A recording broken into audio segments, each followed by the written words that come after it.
எடுத்து வாசிப்போம். ஆதியாகமம் 6வது அதிகாரம் 5வது வசனத்திலிருந்து வாசிப்போம். மனுஷனுடைய அக்கிரமம் பூமியிலே பெருகினது என்றும் அவன் இருதயத்து நினைவுகளின் தோற்றம் எல்லாம் நித்தமும் பொல்லாததே என்றும் கர்த்தர் கண்டு தாம் பூமியிலே மனுஷனை உண்டாக்கினதற்காக கர்த்தர் மனஸ்தாபப்பட்டார். அது அவர் இருதயத்துக்கு விசனமாய் இருந்தது. அப்பொழுது கர்த்தர், நான் சிருஷ்டித்த மனுஷனை பூமியின் மேல் வைக்காமல் மனுஷன் முதற்கொண்டு மிருகங்கள், ஊரும் பிராணிகள், ஆகாயத்து பறவைகள் பரியந்தமும் உண்டாயிருக்கிறவைகளை நிக்கிரகம் பண்ணுவேன். நான் அவர்களை உண்டாக்கினது எனக்கு மனஸ்தாபமாய் இருக்கிறது என்றார். நோவாவுக்கோ கர்த்தருடைய கண்களில் கிருபை கிடைத்தது. ஆதியாகமம் 7வது அதிகாரம் 18வது வசனத்திலிருந்து 21வது வசனம் வரைக்கும் வாசிப்போம். நலம் பெருவெள்ளமாகி பூமியின் மேல் மிகவும் பெருகிற்று. பேழையானது ஜலத்தின் மேல் மிதந்து கொண்டிருந்தது. ஜலம் பூமியின் மேல் மிகவும் அதிகமாய் பெருகினதினால் வானத்தின் கீழ் எங்குமுள்ள உயர்ந்த மலைகள் எல்லாம் மூடப்பட்டன. மூடப்பட்ட மலைகளுக்கு மேலாய் 15 முழ உயரத்திற்கு ஜலம் பெருகிற்று. அப்பொழுது மாம்ச ஜந்துக்களாகிய பறவைகளும் நாட்டு மிருகங்களும் காட்டு மிருகங்களும் பூமியின் மேல் ஒரு பிராணிகள் யாவும் எல்லா நரஜீவன்களும் பூமியின் மேல் சஞ்சரிக்கிறவைகள் யாவும் ஆண்டன. ஒரு விஷயம் நடக்குது பாருங்க. ஆண்டவர் ஒரு பூமியை அழிக்கிறாரு. பூமியை அழிக்கும் பொழுது சொல்றாரு, கிட்டத்தட்ட 40 நாள் இரவும் பகலும் மழை பெஞ்சது. அதுல எல்லாருமே இறந்துறாங்க. எப்படிங்க? மழை பெஞ்சு எல்லா சிகரங்களும் நம்பி எல்லா ஊர்ற ஜந்துக்கள், பறவையால கூட பறக்க முடியாத அளவுக்கு உயரம். கழுகு எவ்வளவோ தூரம் பறக்குங்கிறாங்க. ஆனா அந்த பறவை கூட தப்பிக்கல. எந்த பறவையும் தப்பிக்கல, எந்த ஊரும் பிராணிகளும் தப்பிக்கல.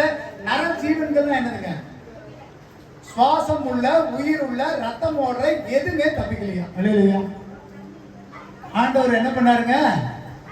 அத்தனை பேர்த்தையும் ஒன்று விட்டாரு. இல்லையா? ஒன்று கூட உயிரோடவே இல்லை. எல்லாம் என்னாச்சுங்க? இப்ப கர்த்தர் பாருங்க, கொஞ்சம் கூட தயவு தாட்சியம் இல்லை, கொஞ்சம் கூட இறக்கம் இல்லை. கர்த்தர் என்ன பண்ணாருங்க? எல்லாத்தையுமே எப்படி அது பாருங்க. கொஞ்சம் கூட ஆண்டவர் இரக்கம் உள்ளவர், கிருபை உள்ளவர்னு சொல்றோம். ஆனா அவரால் என்ன பண்ண முடியலைங்க? ஹல்லேலூயா. இப்ப கர்த்தர் என்ன பண்றாரு பாருங்க. அவர் தான் உருவாக்குனாரு, பார்த்து உருவாக்குனாரு. எல்லாமே நல்லா இருக்கணும், எல்லாம் சரியா இருக்கும்னு உருவாக்குனாரு. ஆனா அந்த இடத்துல ஆண்டவருக்கு என்ன இல்லைங்க? ஒரு இரக்கம் இல்லாம போயிடுச்சு. என்ன பண்ணிட்டாரு ஆண்டவர்? ஒன்ன கூட மிச்சம் வைக்காம ஒரு குருவிய, ஒரு காக்காய, ஒரு பறவை கூட விடாம கொண்டு விட்டாரு. எப்படி? அதை எப்படி பாக்குறீங்க நீங்க? எதற்காக ஆண்டவர் அப்படி அழிச்சார் சொல்லுங்க பாக்கலாம். அந்த மேல் வசனத்தை வாசிங்க. ஆதியாகமம் 6வது அதிகாரத்திலேயே 5வது வசனம் வாசிங்க. மனுஷனுடைய அக்கிரமம் பூமியிலே பெருகினது என்றும் அவன் இருதயத்து நினைவுகளின் தோற்றம் எல்லாம் நித்தமும் பொல்லாததே என்றும் கர்த்தர் கண்டு தாம் பூமியிலே மனுஷனை உண்டாக்கினதற்காக கர்த்தர் மனஸ்தாபப்பட்டார். அது அவர் இருதயத்துக்கு விசனமாய் இருந்தது. ஆமென். ஹல்லேலூயா. இப்ப மனுஷனுடைய அக்கிரமம் பெருகிருச்சு, வாதம் ரொம்ப பெருகிருச்சு. அவனை என்ன பண்ண முடியல? ஒண்ணு கண்ட்ரோல் பண்ண முடியலன்னு சொல்லிட்டு கர்த்தர் என்ன பண்றாராமா? அந்த உலகத்தையே ஆண்டவர் அழிக்கிறார். இல்லையா? அவர் எது கையில படைச்சாரோ, எது பார்த்து செஞ்சாரோ, எது பிடிச்சிருக்குன்னு செஞ்சாரோ, எது நல்லா இருக்குதுன்னு செஞ்சாரோ, ஒரு நிமிஷத்துல அதை ஆண்டவர் என்ன பண்ணிட்டாரு? அழிச்சு ஒண்ணு இல்லாம மாற்றிட்டார். இல்லையா? இந்த ஆண்டவருக்கு உருவாக்குறதுல ஒன்றும் பெரிய விஷயமே கிடையாது. எப்ப இவ்வளவு தூரம் செஞ்சமே, நம்ம தான் உலகத்துல சொல்லுவோம், இவ்வளவு தூரம் நீ கஷ்டப்பட்டு செஞ்சதை உன் கையிலேயே அழிக்கிறியா, விட்டுறோம். ஆமாப்பா, இவ்வளவு நாள் செஞ்சது இதை என்ன பண்ணக்கூடாது? அழிக்க கூடாது. நம்ம வேணா நினைக்கலாம். கர்த்தர் அத்தனையும் படைச்சு ஒரு துளி கூட மனஸ்தாபப்படாம எதுக்குங்க? அழிக்கிறதுக்கு மனஸ்தாபப்படல, அவன் பாவம் செய்யறானே மனஸ்தாபப்பட்டான். இல்லையா? அவர் எதை வேணாலும் பொறுத்து கொள்வார். இந்த பாவத்தை, இந்த அக்கிரமத்தை, இந்த மீறுதலை அவர் பொறுத்து கொள்வதே கிடையாது. அவர் ஒரு நிமிஷம் கூட அவர் பொறுத்து கொள்வதே கிடையாது. அதற்கு மாறு அவர் என்ன பண்ணாரா? உருவாக்கின அத்தனையும் ஒரு நிமிஷத்துல நீங்களும் நானும் அவர் பாதிக்கு சும்மா லேசான காரியம். அவருக்கு உருவாக்கவும் தெரியும். அவரால உங்களை அழிச்சிட்டு உங்க இடத்துல இதை விட நல்ல அழகா, நல்ல சிறப்பா, நல்ல சொல்றதை கேட்கிற மாதிரி இன்னொருத்த ஆண்டவரால உருவாக்க முடியும். நம்ம இருக்கிற இடத்துலயே இன்னொருத்தரை உருவாக்க முடியும். அது அவரால் முடியாம கிடையாது. இருந்தாலும் நம்ம பண்ற தப்பை பொறுத்துக்கிட்டு, நம்ம பண்ற மீறுதலை பொறுத்துக்கிட்டு, நம்ம பண்ற பாவத்தை பொறுத்துக்கிட்டு, நம்ம இருக்கிற இடத்துலயே நம்மளை வச்சுக்கிட்டு இருக்கிறாருன்னா காரணம் என்னங்க? எப்படி இவன் எப்படியாவது என்னைக்காவது திருந்துவாங்கிற ஒரு நம்பிக்கை. ஆண்டவருக்கு ஒரு நப்பாசை என்னங்க? கடைசி நேரத்திலேயாவது இவன் என்ன பண்ணுவா? மனம் திரும்பா. அந்த சிலுவையில் அடிக்கப்பட்ட கள்ள மாதிரி இவன் என்ன பண்ணுவா? எப்படியாவது மனம் திரும்பிடுவான்னு ஆண்டவர் ஒவ்வொரு நாளும் நம்மளை என்ன பண்ணிட்டு இருக்கிறாரு? பார்த்துக்கிட்டே இருக்கிறாரு. பாதுகாத்துக்கிட்டே இருக்கிறார். அல்லேலூயா. அல்லேலூயா. ஆண்டவருக்கு நிக்கிரகம் பண்ணுவது சாதாரண விஷயம் என்னங்க, அவருக்கு அது ஒரு பெரிய பிரச்சனையே கிடையாது. கிட்டத்தட்ட அதை பில்லியன் சொல்லுவாங்க. 100 பில்லியன் மக்கள் இறந்து போயிட்டாங்க. 1000 கோடி 10,000 கோடி மக்களுக்கு மேல ஆண்டவர் கொண்டுட்டார். அவருக்கு இந்த தயவு தாட்சியம்லாம் என்னங்க கிடையாது. சும்மா சொல்ற ஆண்டவர் கிருபையா இருப்பாருப்பா. இன்னைக்கு சர்ச்சு போலீங்கன்னா என்ன, இன்னொரு நாள் போய்க்கலாம். இன்னைக்கு தப்பு செஞ்சா என்ன, நாளைக்கு ஜெபம் பண்ணா ஆண்டவர் மன்னிச்சிருவாரு. இன்னைக்கு எப்படி வேணா போலாம், நாளைக்கு பாத்துக்கலாம். இந்த நாளைக்குங்கிற நாளே கிடையாது. இவங்களுக்கு என்னங்க, நோவா காலத்துல கப்பலை கட்டுறாரு. அவர் 500வது வயசுல கப்பலை கட்டுறாரு. 5வது அதிகாரம் கடைசி வசனத்தை வாசிங்க. 500 வயதான போது சேம் காம் யாபேத் என்பவர்களை பெற்றார். ஆமென். அந்த 500வது வயதுல தான் என்ன பண்றாருன்னா, ஆண்டவர் நோவாவுக்கு தரிசனமாகி ஒரு கப்பலை கட்டுங்கிறார். அவர் முடிக்கும் பொழுது வாசிங்க 7வது அதிகாரம் 6வது வசனம் வாசிங்க. ஜலப்பிரளயம் பூமியின் மேல் உண்டான போது நோவா 600 வயதாய் இருந்தார். ஆமென். அல்லேலூயா. ஒரு 100 வருட கேப்ல கர்த்தர் இந்த விஷயத்தை செய்யறார். எப்படிங்க, நமக்கு வாய்ப்பு எத்தனை வருஷம் கொடுக்குறாரு பாருங்க ஆண்டவர். இந்த நான் உலகத்தை அழிக்க போறேன்னு சொல்லி, இன்னைக்கு நான் உனக்கு அழிக்க போறேன், இன்னைக்கு உன்னை நான் தண்டிக்க போறேன்னு ஆண்டவர் உடனுக்குடன் செய்கிற ஒரு கர்த்தர் கிடையாது. 100 வருஷம் வாய்ப்பு கொடுக்குறாரு. எப்படிங்க, நமக்கு எப்படி ஆண்டவர் வாய்ப்பு கொடுத்துட்டு இருக்கிறாரு? நமக்கு 100 வருஷம் இல்ல, ஒவ்வொரு நாளும் ஒரு வாய்ப்பு தான். ஏன்னா நம்ம இருக்கிறது 70 வருஷமா 80 வருஷமா, அதுதான் ஆண்டவர் ஆயுசு நாட்களை குறைச்சிட்டாரு. நம்ம மீறி எவ்வளவு வருஷம் இருக்குமோ அது ஆண்டவருடைய கிருபை. அந்த ஒவ்வொரு நாளும் நமக்கு என்னங்க, ஆண்டவர் கொடுத்த கிருபை. எப்படி நோவா காலத்துல 100 வருஷம் வாய்ப்பு கொடுத்து நீ இன்னைக்கு ரட்சிக்கப்படு, இன்னைக்கு மனம் திரும்பு, ஜலப்பிரளயம் வரும்போது உலகம் அழிய போதுன்னு எவ்வளவோ வாய்ப்புகள் கொடுத்தாரோ, அதே போல நம்ம வாழ்க்கையில ஒவ்வொரு நாளையும் வாய்ப்பு கொடுக்குறேன். எப்படிங்க, இன்னைக்கு நான் உனக்கு ஜீவனை கொடுத்துருக்கிறேன், இன்னைக்கு ஆயுஷ் நாட்களை கூட்டி கொடுத்துருக்கிறேன். இன்னைக்காவது மனம் திரும்பி நீ செய்கிற பாவத்தை விட்டு நீ எப்படியாவது ஆண்டவருடைய சமூகத்துக்கு வான்னு ஆண்டவர் சொல்றேன். இல்லையா? அது ஒவ்வொரு நாளும் நமக்கு ஆண்டவர் கூட்டி கொடுக்குற கிருபை. ஆனா நிச்சயமா அழிவுன்னு ஒண்ணு எப்படி வரத்தான், எப்படி நோவா காலத்துல ஜலப்பிரளயம் வந்ததோ அதே போல நமக்கு ஒரு அழிவு வரத்தான் போகுது. அதுல ஏதாவது மாற்றம் இருக்குதுங்களா? எந்த மாற்றமும் கிடையாது. அந்த அழிவு இன்னைக்கு ஏற்படலாம், நாளைக்கு ஏற்படலாம், அடுத்த மாசம் ஏற்படலாம், அடுத்த வருஷம் ஏற்படலாம். ஏன் இன்னும் நமக்கு ஆயுஷ் நாட்கள் எப்பன்னு தெரியாது. அப்ப வரைக்கும் நம்ம ஒவ்வொரு நாளையும் எண்ணிக்கிட்டே தான் இருக்கணும். ஆனா உங்க அழிவு வருவதற்கு முன்பாக, நீங்க அழிக்கப்படுவதற்கு முன்பாக, இந்த சூழ்நிலையில வருவதற்கு முன்பாக நீங்க எப்படியாவது என்ன பண்ணிருங்க, இன்னைக்கு உங்களுடைய பழைய வாழ்க்கையை விட்டு வந்துருங்க. இல்லையா? நோவாக்கு ஒரு நல்ல ஒரு பிளானை கொடுத்து கப்பலை கட்டுறதுக்கு சொல்லி கொடுத்து, இந்த கப்பலெல்லாம் கட்டணும் அப்படின்னாரு. அவர் சொன்ன மாதிரியே நோவா கட்டினார். இல்லையா? கிறிஸ்துவ வாழ்க்கைங்கிறது அப்படிதான். அன்னைக்கு நமக்கு ஆண்டவர் சொல்லி கொடுக்கிறார். இப்படி ஜெபிக்கணும், இப்படி ஆராதிக்கணும், இந்த வழியில போகணும், இதை செய்வது கர்த்தர் கற்றுக் கொடுக்கிறார். அந்த பாதையின் பிரகாரம் அந்த கப்பலை கட்டினா நம்ம வாழ்க்கையை நம்ம சரி பண்ணிக்கிட்டா, ஜலப்பிரளயம் வரும் பொழுது, உலகம் அழியும் பொழுது, பெரிய ஆபத்து வரும் பொழுது அந்த கப்பல் மிதக்கும், கப்பலுக்குள்ள இருக்கிறவங்க பாதுகாக்கப்படுவார்கள். இல்லையா? ஒருவேளை அவர் சொன்னதை இந்த காதுல வாங்கி அந்த காதுல விட்டுட்டு போயிட்டு அந்த கப்பலை சரிவர கட்டலைன்னா நம்மளுடைய நிலைமை ஏதாவது ஒரு ஓட்டை இருந்து வைங்க. பெரிய வெள்ளம் வரும் பொழுது எவ்வளவு பெரிய கப்பலா இருக்கலாம், எவ்வளவு அலங்காரமான வேணா இருக்கலாம், உள்ளுக்குள்ள எவ்வளவு பொக்கிஷம் வேணா இருக்கலாம், எவ்வளவு நல்லா இருந்தாலும் அதுக்குள்ள ஒரு ஓட்டை விழுந்துருச்சுன்னா அது என்னங்க, மூழ்கி.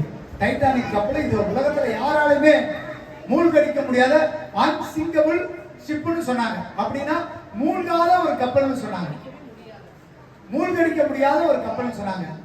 பனிப்பாறை மோதிச்சு, அடியில எல்லாமே காயமாச்சு, தண்ணி ஒவ்வொரு தட்டா மேல போச்சு, கடைசியில் அந்த கப்பலே இல்லாம போயிடுச்சு. இல்லையா?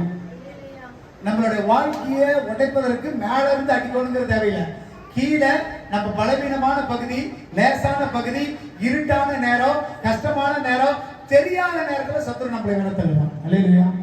நமக்கு ஒரு பாதிப்பு உண்டு பண்ணி, ஒரு கவலை உண்டு பண்ணி, ஒரு கஷ்டத்தை உண்டு பண்ணி, சோர்ந்து போக இருக்கிற நேரத்துல நம்மளை தள்ளுவது சத்துருவுக்கு ஏற்ற நேரமா இருக்கு.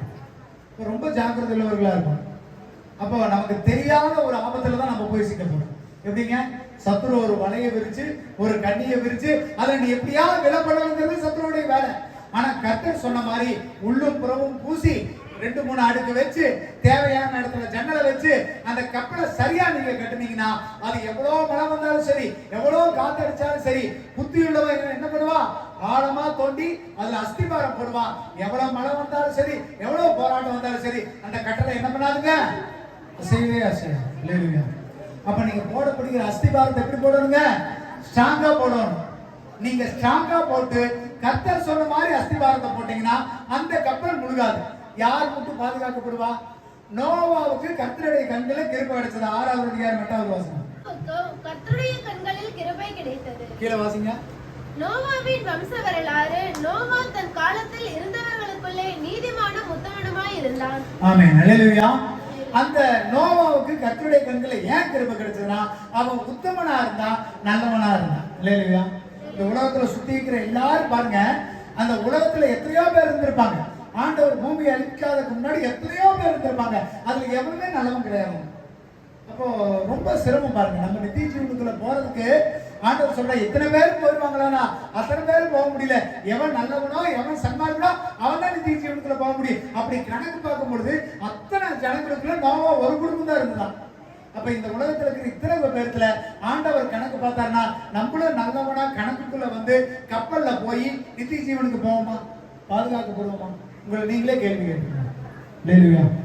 நீங்க நல்லவனா இருந்தா, நீங்க உத்தமனா இருந்தா, நீங்க சன்மார்க்கனா இருந்தா, நீங்க தப்பு வைக்கப்படுவீர்கள், நித்திய ஜீவனுக்கு அழைத்துக் கொள்ளப்படுவீர்கள். அப்படி ஒரு வேலை இல்லைன்னா அந்த மூழ்கி போன எல்லாத்துலயும் ஒருத்தரா தான் நம்மளும். அப்ப கர்த்தர் அதை விடல. அப்படி நம்ம ஆகக்கூடாதுன்னு கர்த்தர் விரும்புறார். இல்லையா? நம்ம கெட்டு போயிடக்கூடாதுன்னு கர்த்தர் விரும்புறார்.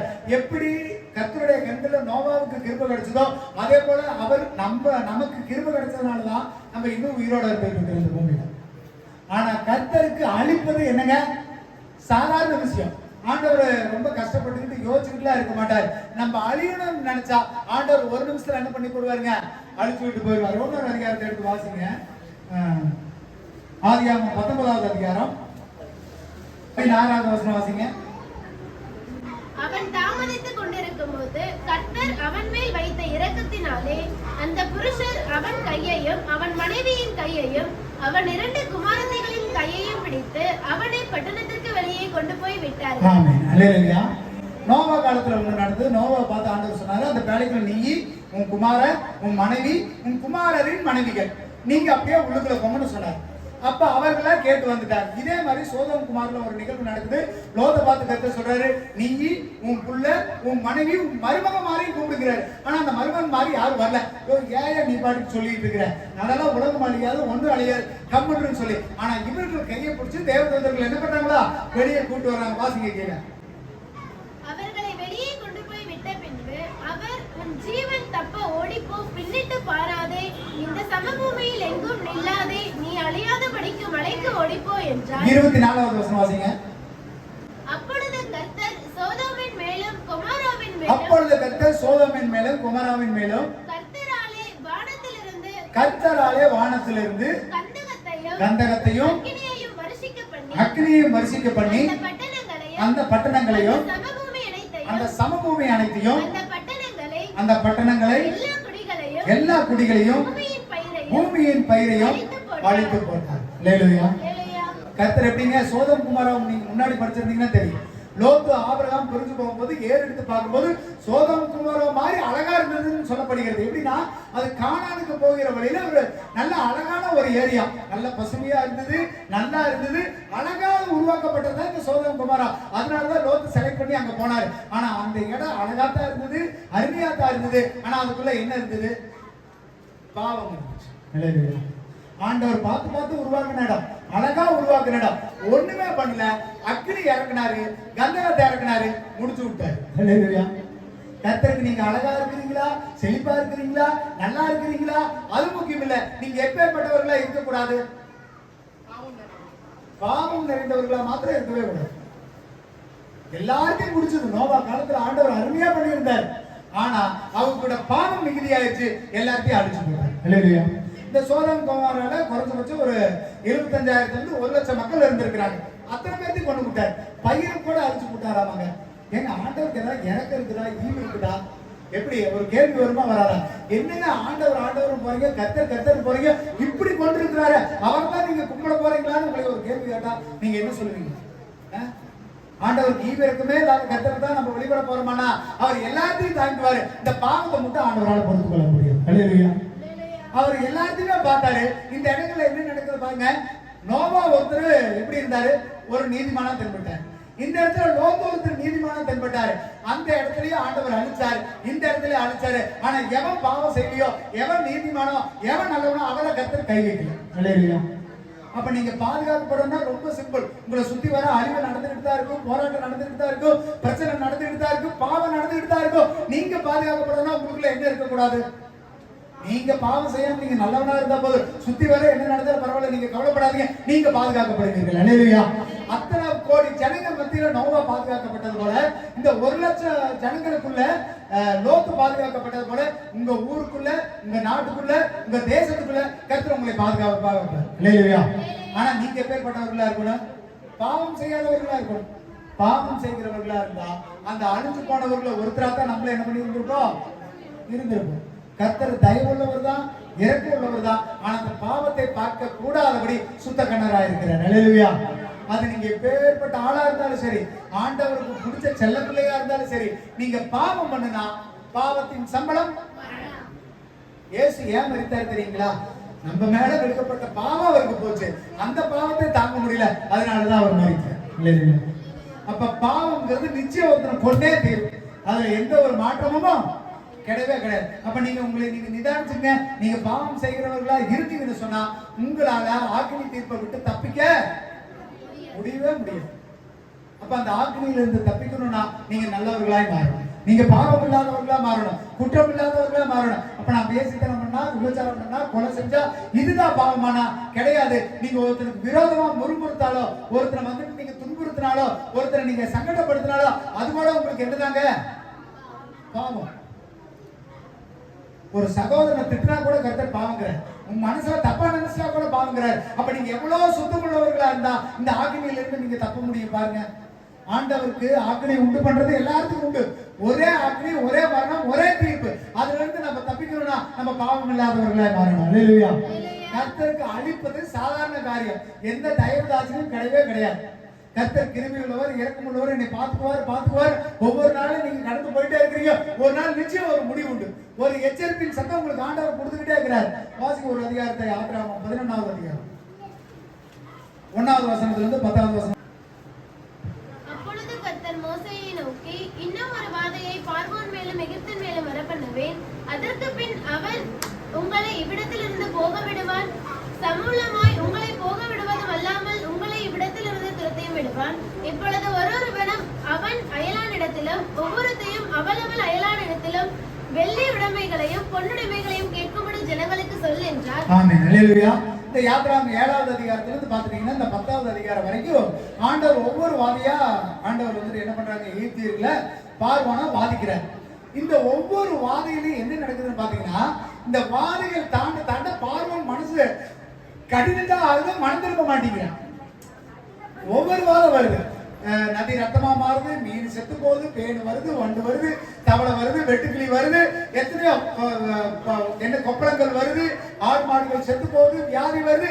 ஒவ்வொன்றையும் தாண்டும் பொழுது பார்வோனுடைய மனது கடினம் ஆகுதா தவிர இலக்கமாகுது. இந்த 10 வாதைகள் ஆண்டவர் கொடுத்தாரு தெரியுமா? இந்த 9 வாதைகளை கொடுக்கும் பொழுது இது வாதை கிடையாது, இதெல்லாம் ஒரு எச்சரிப்பு. இல்லையா? ஒவ்வொரு வாதை வரும் பொழுது ஒரு ஆபத்து ஏற்படுது. என்ன பண்றாரு பார்வோன்? போய் அப்பா உங்க கர்த்தரிடத்தில் வேண்டிக் கொள்ளுங்க, நான் உங்களை போக விடுங்கிறாரு. ஆனா அந்த வாதை நின்றதுக்கு அப்புறம் மனசு மரணமும் கடினமாயிடும். கர்த்தர் நம்ம நினைப்போம், அப்பா நான் 100 நிலையில தப்பிச்சுங்க, ரொம்ப சந்தோஷங்க. நீங்க தப்பிச்சுன்னு நினைக்கிறீங்களா? அவங்க உங்களுக்கு கொடுக்குற எச்சரிக்கை. அல்லேலூயா. ஐயோ நான் என்னைக்கோ போயிருக்கணுங்க, இன்னைக்கு வரைக்கும் நீங்க உட்கார்ந்துட்டு இருக்கீங்கன்னு சந்தோஷப்படாதீங்க, அது உங்களுக்கு கொடுக்குற எச்சரிக்கை. அல்லேலூயா. அது வாதை கிடையாது. நம்ம வாழ்க்கையில ஒவ்வொரு நாளும் நம்ம ஆபத்துல இருந்து தப்பிக்கும் போது, நாசமோசத்துல இருந்து தப்பிக்கும் பொழுது, ஒரு பெரிய பிரச்சனையில இருந்து தப்பிக்கும் பொழுது அது வாதை, அது பிரச்சனைன்னு நினைக்காதீங்க. கர்த்தர் உங்களுக்கு கொடுக்குற எச்சரிக்கை. அந்த எச்சரிப்பை நம்ம தப்பிச்சதுக்கு அப்புறம் என்ன பண்றோம்? எப்பா தலைக்கு வந்தது எப்படி போயிடுச்சு, இனி அடுத்தது திரும்ப அந்த தலை கொண்டு உள்ளோடு எப்படிங்க? ஏப்பா அன்னைக்கே நான் தப்பிச்சிட்டேன்ல, இப்படி போனா தப்பிச்சுக்கலாம்னு எனக்கு ரூட் தெரியும், நான் என்ன பண்ணலாம்? அடுத்த தப்பு செஞ்சுட்டு தப்பிச்சுக்கலாம். ஆனா கர்த்தர் சொல்றாரு, அது உங்களுக்கு வந்த வாதையில ஒவ்வொரு டைம் நீங்க மரண படுக்கையில படுத்து எந்திரிக்கும் போதுதான் அது உங்களுக்கு கர்த்தர் கொடுக்குற எச்சரிப்பு. திரும்ப அந்த பாவத்தை போய் செஞ்சிடாத, அதை தொட்டாதீங்கிறாரு. ஆனா திரும்ப திரும்ப என்ன பண்றோம்? நாய் தன் கக்கினதை தானே திங்கிற மாதிரி செஞ்சு தப்படியாதான் போய் திரும்ப விழுந்துட்டு புதுசா இந்த தப்பையும் செய்யறது. பேசாதீங்கன்னா பேசுறோம், தொடாதீங்கன்னா தொடாத, பார்க்காதீங்கன்னா பார்க்கிறோம். இதே வேலையை செஞ்சுட்டு இருக்கிற உங்களுக்கு நிச்சயமா ஒரு முடிவு உண்டு. யாத்திராகமம் 10வது அதிகாரத்துல அந்த 1வது வசனத்துல சொல்லப்படுகிறது, நான் கடைசி ஒரு வாதை உண்டு பண்றேன். மோசே நேரடியாவே போய் ஒரு எச்சரிப்பு கொடுக்கிறாரு. என்ன சொல்றாருங்க? பார்வோன்ட்ட போய் சொல்றாரு, கடைசி வாதை வரும்போது உங்களுக்கு அத்தனை தலைச்சாலும் செத்து போகும். இவ்வளவு நாள் ஒவ்வொரு வாதையா வாழ்த்தவர் கடைசியா நேரடியாவே ஒரு எச்சரிப்பு கொடுக்கிறார். பார்வோன்ட்ட போய் இருக்கிற மிருக ஜீவன்கள் இருந்து எந்திரா இருக்கிற வேலைக்காரர்கள் இருக்கு, அரசவையில் உட்கார்ந்திருக்கிற அரசனுடைய பையன் வரைக்கும் அத்தனை தலைச்சானு சாகும். ஆடு மாடு மிருக ஜீவன்கள் எல்லாம் செத்து போகும். நேரடியாகவே வந்துட்டு என்ன பண்ணிட்டாரு? ஆண்டவர் எச்சரிச்சிட்டாரு. ஆனாலும் பார்வோனுடைய மனம் இலக்கு. நிறைய நேரத்துல நம்ம மனசு அப்படித்தான் இருக்குது.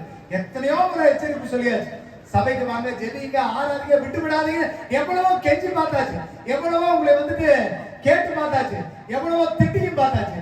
ஆனாலும் பார்வோனை போல மனசுல என்னங்க ஒரு இருக்கும், அது ஒரு ஆவி. சொல்ல போனா கடின இறுதியத்தின் ஒரு ஆவி. பார்வோனின் ஆவி எத்தனை பேருக்கு உங்களுக்குள்ள இருக்குது? எத்தனை முறை உங்களுக்கு போன் பண்ணி சொல்லிக்கிட்டே இருக்கிறேன், வாங்க வாங்க. 6 மாசம் சொன்னதான் ஒரு நாள் வர்றீங்க. இதெல்லாம் யாருடைய ஆவி? பார்வோனின் ஆவி, கடினமான ஆவி. அந்த கடினமான ஆவிக்கு தண்டனையும் நிச்சயம். நேரத்துக்கு வாங்க, சரியா வாங்க, ஜெபம் பண்ணுங்க, ஆராதிங்க, எல்லா ஜெபத்திலும் கலந்து கொள்ளுங்க, வீட்டு ஜெபம் வைங்க சொல்லிக்கிட்டே இருக்கிறோம். ஆனாலும் மனதில் அவரோட ஒரு கடினம். பார்வோனின் ஆவி. ஆண்டவர் கரெக்டா கடைசி எல்லா வாதிகளையும் வாதிச்சாரு. ஒரு 2-3 வாதிகள்ல தான் பார்வோனுக்கு மனசு ரொம்ப கஷ்டம். தவளையை பார்த்துட்டு பார்வோனோட முடியல, ஏப்பா உங்க ஆண்டவர்கிட்ட விண்ணப்பம் பண்ணுப்பா அப்படிங்கிற. ரெண்டாவது என்ன, வெட்டுக்கிளி வந்து மிச்சம் மீதி இந்த எல்லா பயிரையும் தின்னு முடிச்சு போயிடுச்சு. முதல்ல கல்மலையும் அக்னியும் வந்து பாதி மரம் போயிடுச்சு. கொஞ்சம் இந்த பச்சை இலைய வெட்டுக்கிளி வந்து தின்னுட்டு போயிடுச்சு. பார்வோனை இவனை விட்டா இவனுக்கு நமக்கு அடுத்த வேலை சோத்துக்கே வழியில அப்படின்னு ஆண்டவர்கிட்ட போய் நீங்க வேண்டுங்க, நான் எல்லாத்தையும் விட்டுறனாரு. அது சரியான உடனே மனசு மாறிடுச்சு. நீங்க ஒவ்வொரு டைம் தப்பிச்சுக்கிட்டு இருக்கிறீங்களா? வேலை செய்யற இடத்துல தப்பிச்சுக்கிட்டு இருக்கிறீங்களா? வீட்டுல தப்பிச்சுக்கிட்டு இருக்கிறீங்களா? இதெல்லாம் நினைச்சுங்க, இதெல்லாம் உங்களுக்கு ஒரு எச்சரிப்புன்னு சொல்லி இல்லையா? இந்த எச்சரிப்பை மீறி நீங்க மீறி போயிட்டு இருக்கீங்க. ஆண்டவருடைய சமூகத்துல வரல, ஜெபிக்கிறதுக்கு வரல, ஆராதிக்க வரல. இதே மீறி நீங்க தொடர்ந்து இருந்தீங்கன்னா கடைசி வாதை முடிவுதானா தவிர அது தொடக்கம் கிடையாது. இல்லையா? பார்வோன்ட்ட போய் சொன்னாரு, அத்தனை சாவினர். கிட்டத்தட்ட 2 லட்சம் குழந்தைங்க செத்து போயிட்டாங்க. என்னங்க? தப்பு செய்யாத, ஒண்ணுக்குமே எந்த தப்பையும் செய்யாத குழந்தைகள், வேலைக்காரங்க இருந்து அரசவை வரைக்கும் தலைச்சான் பிள்ளைங்க அத்தனை பேர் செத்து போச்சு. ஆண்டவர் யோசிப்பார் நீங்க நினைக்கிறீங்களா? உங்களை எங்களை அழிக்கிறதுக்கு ஆண்டவர் எவ்வளவு நேரம் ஆகுது? சும்மா ஜாலியா போய் சுத்திட்டு இருக்கிறீங்க. இந்த அப்படியே போறது, ஜெபிக்கிறது கிடையாது, ஆராதிக்கிறது இல்ல, உபவாசிக்கிறது இல்ல, ஆண்டவருடைய சமூகத்துல காத்திருக்கிறது இல்ல. அப்பா அவர் பாத்துக்குவாருங்க, அவரு பாத்துக்குவாரு. நீங்க ஊர் சுத்துறீங்க. அவருக்கு எவ்வளவு நேரம் ஆகும்? கொஞ்ச நேரம். கோடிக்கணக்கில் மக்களை கொண்டாரு நோவா காலத்துல. ஒரு ஊரையும் காலி பண்ணாருங்க. ஒரே அக்னி, ஒரு அணுகுண்டு விழுந்துட வேலை முடிஞ்சு போச்சு. ஜப்பான்ல ஹிரோஷிமா நாகசாகின்னு ஒரு இடம், ஒரு அணுகுண்டு விழுந்தது. இப்ப பிறந்த குழந்தைங்க வரைக்கும் ஊனமா பிறந்துட்டு இருக்கு. அதே கந்தகமும் அமிலத்துக்கு எல்லா நாடுகளும் காத்துக்கிட்டு இருக்குது, தயாரா இருக்குது. ஒரு குண்டு போட்டா ஒரு ஊர்ல ஒரு உலகமே இருக்கு. அவ்வளவு பெரிய ஆபத்துல நம்ம நின்றுகிட்டு இருக்கிறோம். இன்னும் நீங்க ரசிக்கப்படல, இன்னும் மனம் திரும்பல, இன்னும் ஆண்டவருடைய சமூகத்துக்கு வரலன்னு சொன்னா, சாதாரண பயிர் வகைகளை ஆண்டவர் விட்டு வைக்கல, பூச்சிகளை விட்டு வைக்கல, ஒரு பறவைகளை விட்டு வைக்கல, பிறந்த குழந்தைகளை விட்டு வைக்கலீங்க. ஆண்டவர் அதுக்காக கொடுமையானவர் நீங்க நினைக்கிறீங்களா? பாவத்தை பொறுக்காத ஒருத்தர். நம்ம ஓடிக்கிட்டு இருக்கிறனால எண்ணிக்கிட்டு இருக்கிறோம். ஏப்பா நீங்க இன்னைக்கு ஒரு நாள் தப்பிச்சு நீங்க பொழைச்சு வரீங்களா? அது ஆண்டவருடைய கிருபை. அது எதுக்கு தெரியுங்களா? ஆண்டவர் உங்களை அழிக்க விரும்பல. நோவா காலத்துல அழிச்ச மாதிரி, சோதம் குமாரால அழிச்ச மாதிரி, எகிப்தியர்களை கொண்ட மாதிரி நம்மளை கொள்ளல. காரணம் என்ன தெரியுமா? நம்மளை தண்டிச்சு விட்டு இருக்கிறார், மட்டாய் தண்டிக்கிறார். காரணம் என்ன தெரியுமா? எப்படியாவது இவன் மனம் திரும்பிடுவான்.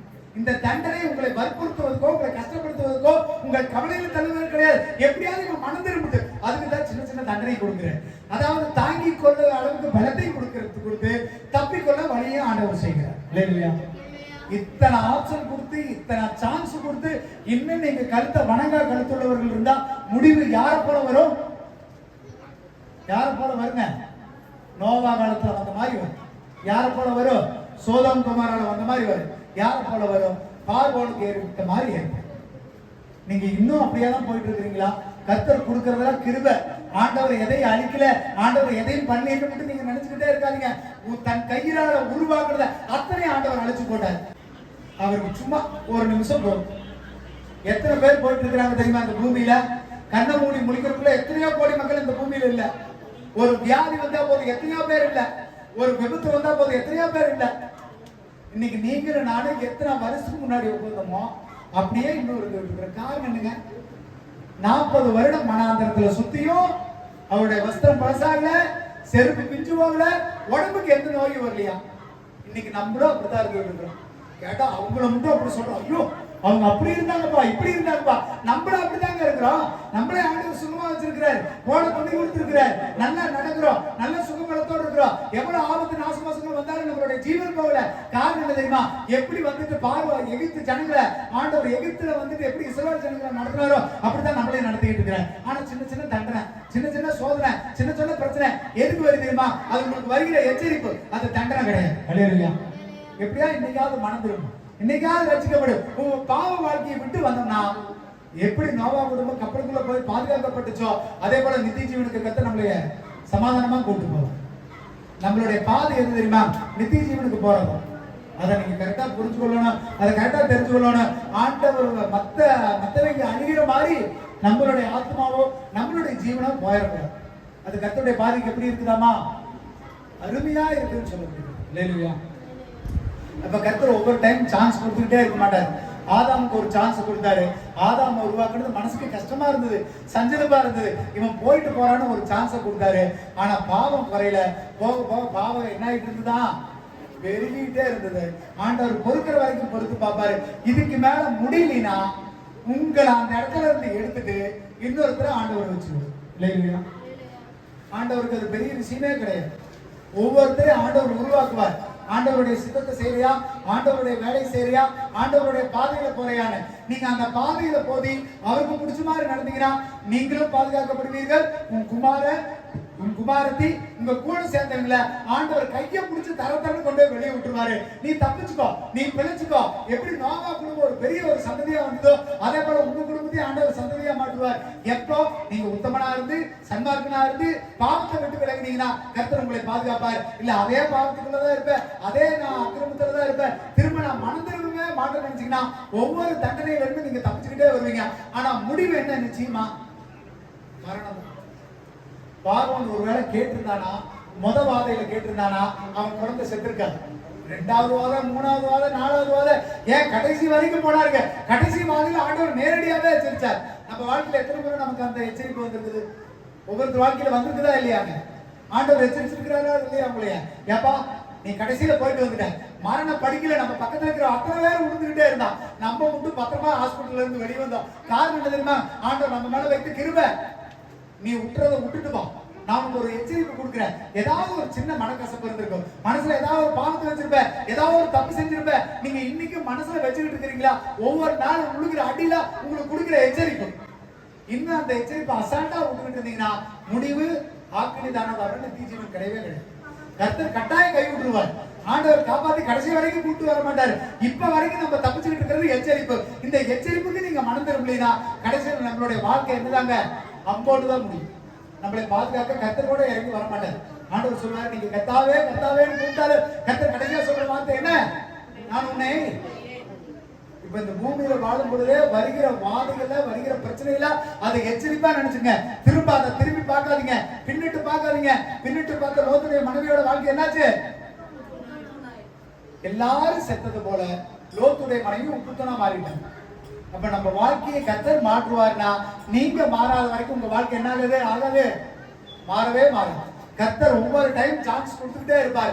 அந்த எச்சரிப்பெல்லாம் நீங்க அசட்டை பண்ணிட்டு போனீங்கன்னா நம்மளுடைய வாழ்க்கையில் நிச்சயமா என்ன பண்ணுங்க? ஒரு நாள் ஆக்கினிக்கு தான் போகுமா தவிர தப்பி வைக்கப்படவே மாட்டார். அப்ப நம்ம தப்பி வைக்கப்படணும், நோவா மாதிரி தப்பி வைக்கப்படணும், லோத்து மாதிரி தப்பி வைக்கப்படணும்னா நீங்க கட்டாயம் மனம் திரும்ப வேண்டியது அவசியம். இல்லையா?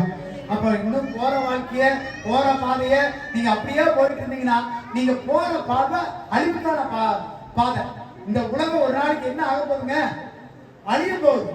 நோவா காலத்துல நடந்த போல ஒரு அழிவு வரும், சோதோம் கொமோரா நடந்த போல ஒரு அழிவு வரும். ஒரு பெரிய வாதை வந்து எல்லாத்தையும் கொள்ளும். நம்ம அந்த உலகத்துக்குள்ளதான் நம்மளும் இருக்கிறோம். யாருங்க? எல்லாருக்கும் வாழ்க்கை எப்படி இருக்குது? நோவா அந்த அக்கிரமம் அந்த உலகத்துக்குள்ளதான் இருந்தார். லோத் எப்படி இருந்தாரு? பாவம் இருந்த ஊருக்குள்ளதான் இருந்தார். இந்த எகிப்துல எல்லாருக்கும் ஆண்டவர் வாதையினால அழிச்சார். அந்த வாதைக்குள்ளதான் இஸ்ரவேல் ஜனங்களும் இருந்தாங்க. எல்லாத்துக்குள்ளேயும் தான் நம்மளும் இருக்கு. மற்றவங்களுக்கு வர்றது நமக்கு வர்றது ரொம்ப நேரம் ஆகுது. கர்த்தர் நம்மளை எச்சரிச்சுக்கிட்டே இருக்கிறார். மனம் திரும்பு, ரசிக்கப்படு. நமக்கு கொடுக்கிற தண்டனைலாம் இருக்கு தெரியுமா? நம்மளை கஷ்டப்படுத்துவதற்கு கிடையாது, எப்படியாவது நம்ம மனம் திரும்புவதற்கு. அல்லேலூயா. ஒவ்வொரு டைமும் உங்களை பேசுகிற வார்த்தை ஒரு சில நேரத்துல உங்களை காயப்படுத்து, ஒரு சில நேரத்துல கஷ்டப்படுத்து. என்னடா இவங்க இப்படியே பேசிட்டு இருக்கிறாங்க, நம்மளை கஷ்டப்படுத்துறாங்களேன்னு நினைப்பீங்க. அதெல்லாம் உங்களுக்கு வருகிற என்னது அது? என்னங்க சொல்லுங்க, வாய் திறந்து சொல்லுங்க. அது உங்களுக்கு வர்ற என்ன? எச்சரிச்சு எச்சரிச்சு நீங்க பக்கத்துல போயிட்டே இருந்தீங்கன்னா ஒரு நாள் படுகொலைக்குள்ள விழுகத்தான் செய்யும். எச்சரிப்பை கேட்டு நடந்தா நம்ம பாதுகாக்கப்படுவோம். அந்த எச்சரிப்பு அந்த ரோட்ல போகும்போதுல என்ன பண்ணுவாங்க, நிறைய இடங்கள்ல எச்சரிப்பு சைன்ல வச்சிருப்பாங்க.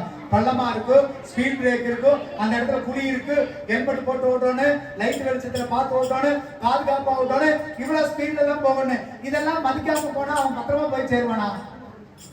அதே மாதிரி கிறிஸ்துவ வாழ்க்கைங்கிறது ஒவ்வொரு முறை கர்த்தர் உங்களை எச்சரிச்சுட்டு இருக்கிறாரு. அந்த எச்சரிப்பை கேட்டு நடந்தா நீங்கள் என்ன பண்ணுவீங்க? பாதுகாக்கப்படுவீர்கள். அல்லேலூயா. அதனால கர்த்தருடைய சமூகத்துல கூடி வருவதற்கோ ஆராதிப்பதற்கோ இந்த சங்கடப்படுறது, முறுமுறுக்கிறது, மனசை கடினப்படுத்துறது இருக்குதுன்னு சொன்னா நம்ம என்ன பண்ணுவோங்க? மனம் திரும்பவே முடியும். அல்லேலூயா. சொல்ற வார்த்தை கேளுங்க, அதை அப்படியே கடைபிடிங்க, அந்த பாதையில போங்க. அப்பதான் நம்ம பாதுகாக்கப்படுவோம். அல்லேலூயா.